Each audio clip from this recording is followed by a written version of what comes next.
kok berwibawa. Ada guru badannya gede kok tidak berwibawa. Ini letaknya di mana? Kalau memang ada obatnya, mau saya minta resepnya Pak Kiai. Yang kedua, ketika semester, padahal itu semester kan ada jadwalnya Pak Kiai. Saya masuk ke kelas, Jung, yang semalam belajar itu satu kelas yang isinya 40, yang ngacung cuma 7 Pak Kiai. Berarti yang 33-nya nggak belajar Pak Kiai. Persoalannya bagaimana ini supaya anak ini punya minat belajar, minat baca yang tinggi Pak Kiai. Padahal menurut saya ini sudah berjuang luar biasa supaya anak ini memacu supaya dia tuh hobi baca, dari mulai menyediakan buku, kemudian waktu yang ketika kosong dia harus baca buku. Itu Pak Kiai. Saya minta saran dan masukannya Pak. Sekian, wassalamualaikum. Nggih. Kalau orang kecil itu indah, little is beautiful. Dan di dunia banyak orang-orang hebat itu posturnya kecil. Aristoteles kecil, Habibie kecil, Yusuf Kala kecil, Buya Sakur kecil.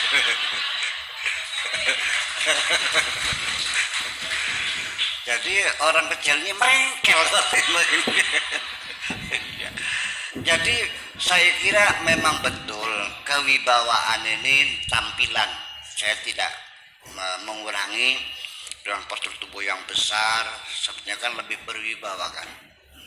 Yang kecil kok berwibawa. Ternyata ya itu hanya satu bagian dari tampilan kewibawaan. Nanti kewibawaan itu munculnya dari moralitas sesungguhnya. Ada tambahan, Nabi sendiri juga disuruh oleh Allah untuk tampil berwibawa, seperti harus tampil bersih, anggun, rapi. Itu juga salah satunya. Mulutnya tidak berbau. Bagaimanapun orang kalau ngomong mulutnya bau, langsung mengurangi martabat kewibawaannya. Betul nggak? Makanya Nabi menganjurkan untuk terus bersih waktu itu. Kata Allah, ya ayyuhal muddatsir qum fa'andir wa thiyabaka fatahhir. Harus tampil bersih, rapi, anggun. Warujza fahjur. Tinggalkan yang kotor-kotor itu. Jadi kita sendiri juga berbadan wangi, mulutnya mampu sedap kan gitu. Bagaimanapun cantiknya Bu, kalau keteknya bau kecap, ragat nih.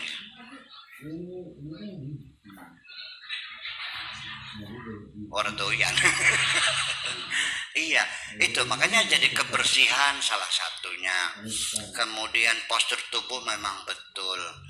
Dan ini ada lagi namanya human relation. Bagaimana dia membangun komunikasi yang baik. Bahwa kewibawaan Kanjeng Nabi bukan hanya tampilan orangnya ganteng, tapi juga kebersihan. Nabi sendiri itu sehari-hari di kantongnya ada 3, siwak, sisir, dan kaca selalu di kantongnya. Jadi setiap akan menemui orang, Kanjeng Nabi selalu bercermin dulu. Barangkali rambutnya kurang rapi, dirapihin. Itu penting sekali. Jadi kayak selebritis lah gitu. Iya, kaca, sisir perbaiki, gigi, rambut, penampilan semuanya. Bahkan para sahabat sendiri itu mengatakan kalau habis salaman dengan Kanjeng Nabi itu wanginya seminggu gak hilang-hilang. Bahkan kalau Nabi itu masuk satu ruangan, ya pernah Nabi masuk, itu gelombang aromanya masih ada di situ. Kayak apa Nabi itu. Nah itulah makanya bahwa kewibawaan itu jangan diartikan sesuatu yang seram dan menakutkan. Kewibawaan itu tidak lebih mananya respect, penghormatan orang kepada kita, bukan takut loh. Saya emang nggak, kalau wibawa takut ngapain? Saya ingin dicintai orang kok, saya nggak pengen ditakuti orang, betul nggak? Iya. Nah jadi rasa cinta itulah yang disebut wibawa itu, jadi bukan rasa takutan. Nah kalau di situ nanti bagaimana dia cara berkomunikasi dengan orang yang lain. Ada orang yang kita tidak mantah, ada kita ketemu sama orang kenal juga enggak, dongol kah, deleng rainnya kayaknya mengit kah anak. Arane Yuni apa kun gua? Yuni tut. Tapi ada melihat wajah orang baru kenal, wajahnya tuh nyaman gitu dilihatnya kan gitu. Nah itu aura wajah kita, aura itu di pundak atas itu, aura kita itu adalah penampilan refleksi dari kepribadian kita sesungguhnya. Yang sesungguhnya tidak bisa dilihat mata biasa, tapi dengan jiwa kita merasakan orang ini berwibawa. Jadi walhasil begini sajalah. Kalau bapak-bapak ingin dihormati orang, saya kira jangan terlalu banyak menuntut penghormatan kepada orang lah. Jangan berharap orang lain menghormati Anda. Yang penting mulailah dari dirimu sendiri, hormatilah orang lain. Karena kalau Anda tidak pernah menghormati orang lain, bagaimana orang lain menghormati diri Anda? Karena menghormati orang lain pada hakikatnya adalah menghormati diri kita sendiri. Dan jangan pernah ya, betul.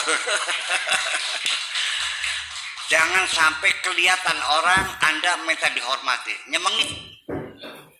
Betul nggak? Kadang-kadang menjengkelkan, kadang-kadang. Lama-lama jadinya gila apa? Gila hormat.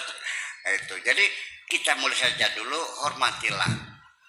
Jadi jangan berarti anak didik kita juga tidak perlu dihormati juga sesuai dengan standarnya kan begitu. Itu teman kita dan sebagainya